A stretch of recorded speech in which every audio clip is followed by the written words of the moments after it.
இருவாச்சி பறவையை கோவை மாவட்டத்திற்கான தேர்தல் அடையாளமாக மாவட்ட ஆட்சியர் அறிமுகம் செய்தார். 2026 சட்டமன்ற தேர்தல் நெருங்கி வரும் நிலையில் தேர்தல் ஆணையம் தரப்பிலும் மாவட்ட நிர்வாகிகள் தரப்பிலும் அதற்கான பணிகள் தீவிரமாக நடைபெற்று வருகிறது.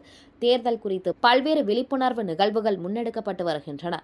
அதன் ஒரு பகுதியாக தேர்தல் அடையாள சின்னங்கள் அந்தந்த மாவட்டங்கள் வாரியாக அறிமுகம் செய்யப்படுகிறது. அதன்படி கோவை மாவட்டத்திற்கான இருவாச்சி பறவை எலெக்ஷன் ஐகானாக தேர்ந்தெடுக்கப்பட்டுள்ளது.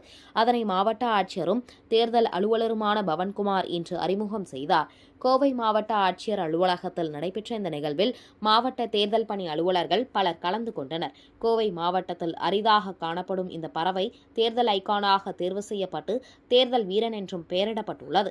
காட்டன் பனியன், பட்டு வேஷ்டி கட்டியவாறு விரலில் வாக்களித்த மையத்துடன் இந்த பறவை வடிவமைக்கப்பட்டுள்ளது. தேர்தல் தேதி அறிவித்தவுடன் மக்கள் அதிகம் கூடும் பகுதிகளில் இதனை விழிப்புணர்விற்காக வைக்க உள்ளதாக மாவட்ட நிர்வாகம் தரப்பில் தெரிவிக்கப்பட்டுள்ளது.